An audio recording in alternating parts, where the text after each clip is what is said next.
Perkenalkan, nama saya Ibrahim Jaudan dengan 3 digit NIM terakhir 113 dari kelas TIB angkatan 2025.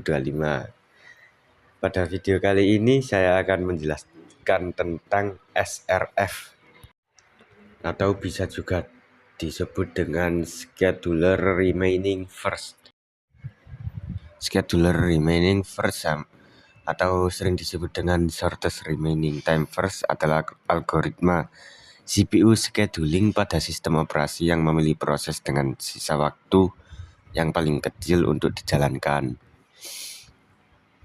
Algoritma ini merupakan versi preemptif dari shortest job first.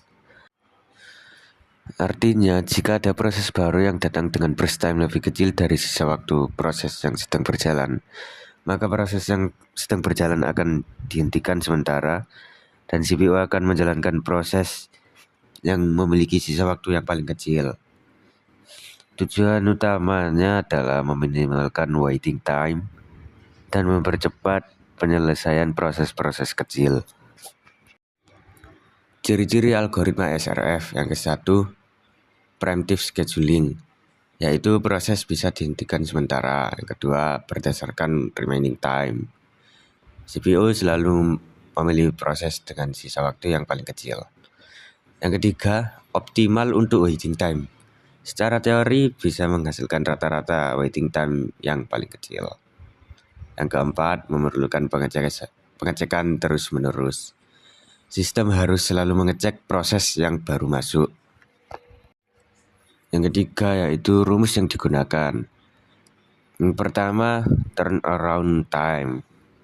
Waktu total dari proses datang sampai selesai. Yang kedua, waiting time. Waktu proses menunggu di ready queue. Ini saya buatkan contoh kasusnya. Misalnya ada 4 proses. Sebentar, saya buat tabelnya dulu.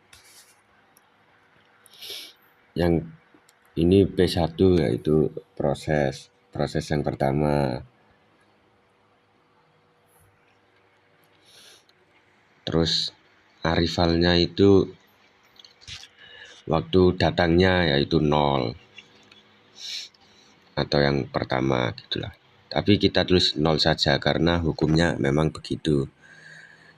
Proses satunya 8. Selanjutnya proses 2, arrival time-nya 1, burst time-nya 4. Selanjutnya yang proses ketiga, arrival time-nya 2 dan burst time-nya 9. Selanjutnya yang proses keempat, arrival time-nya 3, lalu burst time-nya 5.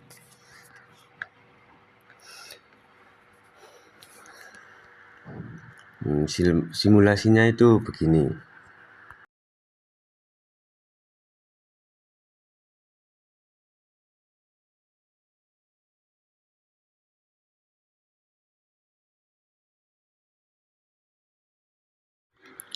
Ini simulasi berjalannya algoritma. Waktu yang pertama hanya P1 yang ada.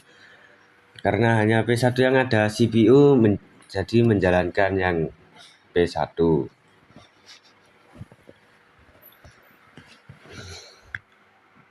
Karena CPU-nya menjalankan P1, maka remaining time-nya berkurang 1.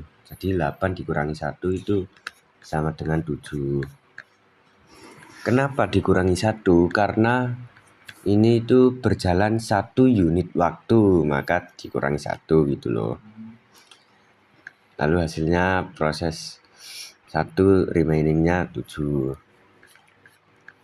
Selanjutnya proses kedua datang dengan burst time 4.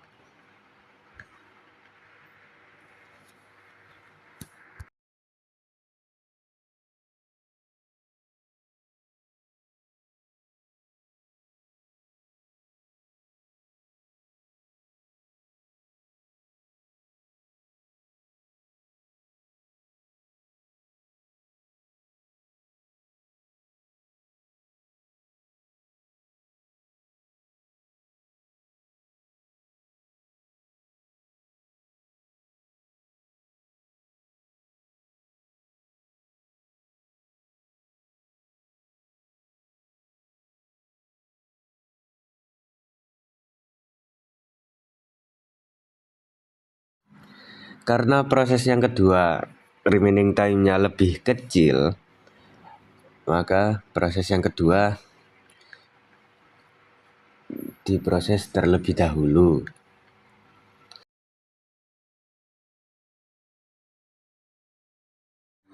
Karena P2 mulai berjalan di waktu yang pertama, maka kita tulis 1. Lalu rumus completion time itu start ditambah dengan burst. Jadi 1 ditambah 4 sama dengan 5. Maka completion time-nya P2 itu 5.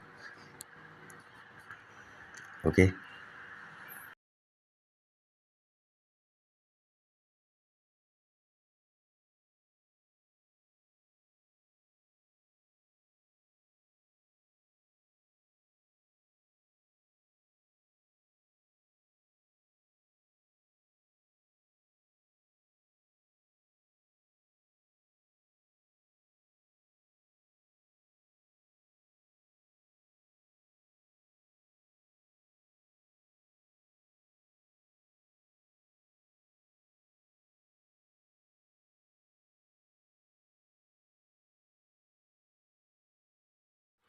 Lalu karena P2-nya sudah selesai, karena P2 kan yang paling kecil, maka P3 datang dengan remaining time 9.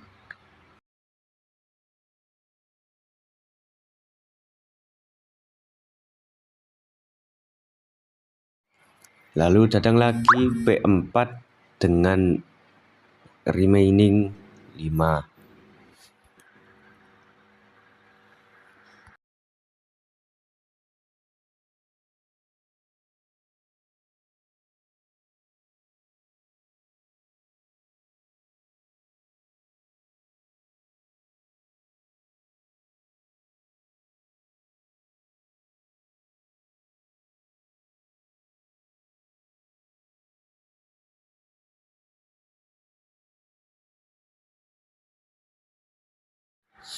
Ini ketiganya kita bandingkan. Yang paling kecil yang mana? Ya, yang paling kecil yaitu P4 dengan remaining time 5. Seperti yang kita ketahui bahwa rumus dari completion time itu remaining time-nya itu ditambah dengan awal mulanya gitulah. Jadi kan tadi completion time-nya yang P2 itu kan 5. Jadi awal waktu proses selanjutnya yaitu akhir dari proses sebelumnya. Paham kan? Lalu kita tambah dengan remaining time P4 jadi 5. Lalu prosesnya kita bandingkan lagi P1 dengan P3. Yang paling kecil adalah P1. Kita tulis completion time-nya yang P4 lalu ditambah dengan remaining time P1 yaitu 7. Selanjutnya ya P3 ya sama saja begitulah.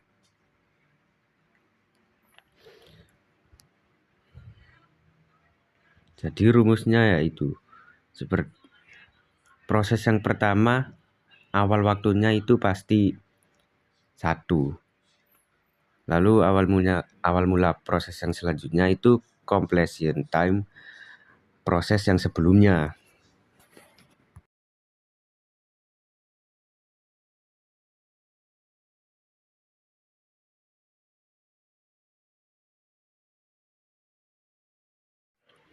Ini sekarang kita menghitung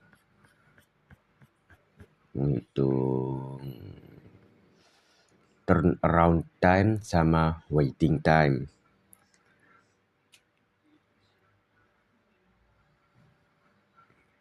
Sebentar saya buat tabelnya dulu.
Nah, ini sudah selesai tabelnya. P itu prosesnya, A itu arrival time-nya, B itu burst time atau remaining, C itu completion.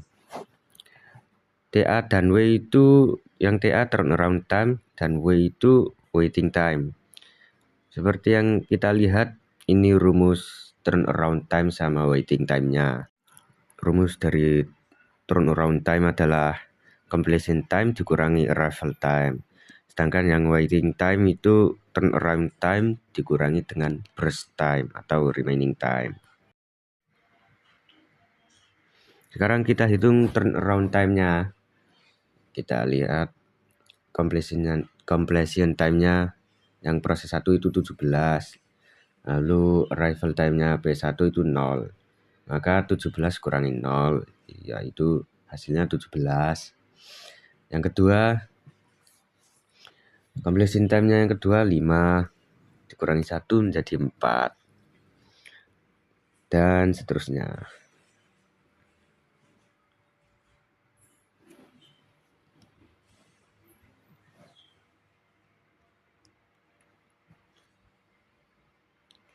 Sekarang kita menghitung yang waiting time-nya. Tadi rumus waiting time itu turnaround time dikurangi dengan burst time.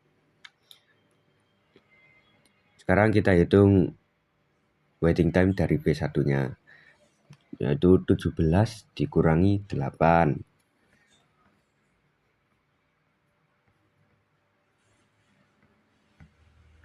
Hasilnya 9. Yang P2 turnaround-nya 4 dikurangi burst-nya 4. Jadi hasilnya 0. Begitupun P3 dan P4-nya juga sama.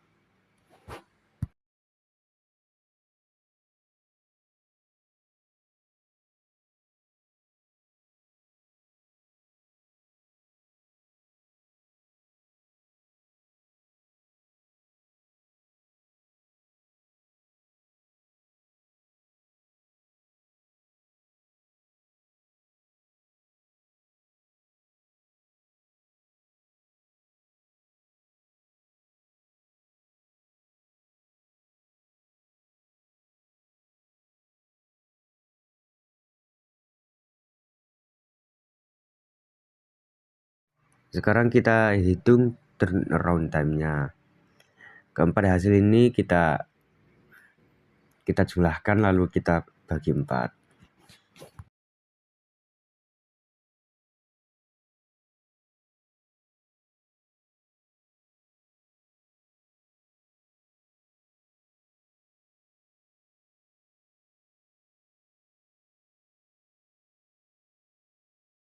Sekarang kita hitung waiting time-nya. 4 angka ini kita jumlah lalu dibagi 4, hasilnya 6,5. Ya, begitulah kira-kira simulasi jalannya algoritmanya. Semoga kalian paham.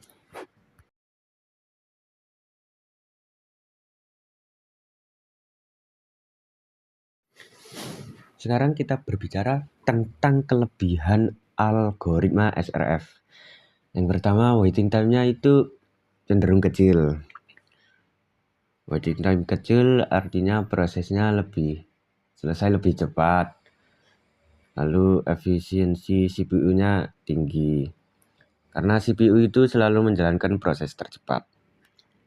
Selanjutnya kekurangan SRF, yaitu proses besar itu bisa menunggu sangat lama jika terus datang proses kecil. Yang kedua, sering terjadi context switching. Yang terakhir, sistem harus bisa memprediksi waktu proses. Slide selanjutnya yaitu contoh implementasi dalam teknologi, yaitu pertama, sistem operasi. Contoh pada sistem operasi seperti ini yaitu Linux, Windows, dan Unix. Scheduler CPU sering menggunakan konsep mirip SRTF untuk menentukan proses mana yang dijalankan CPU dan meningkatkan efisiensi penggunaan CPU. Misalnya aplikasi kecil seperti kalkulator selesai lebih cepat dibanding proses besar seperti render video. Yang kedua, web server. Web server seperti Apache dan Nginx sering memprioritaskan request yang cepat selesai. Yang ketiga, maaf saya lupa nulis PPT-nya, yaitu cloud computing. Pada layanan cloud seperti AWS, Google Cloud, Azure, dan lain-lain. Scheduler task sering memprioritaskan task kecil, task dengan waktu proses singkat, agar mempercepat output sistem dan mengurangi waktu tunggu user. Selanjutnya kita berbicara tentang kesimpulannya. Kesimpulannya SRF adalah algoritma penjadwalan CPU yang memilih proses dengan sisa waktu paling kecil, bersifat preemptif dan menghasilkan average waiting time yang rendah, namun memiliki kelemahan yaitu overhead context switching tinggi. Overhead maksudnya. Selanjutnya, algoritma ini banyak digunakan dalam sistem operasi, server, cloud computing, dan juga sistem antrian teknologi karena mampu meningkatkan efisiensi dan respons sistem. Terima kasih sudah menonton video ini. Semoga bermanfaat dan membuat Anda semua yang menonton ini paham. Oke, sampai jumpa di video selanjutnya.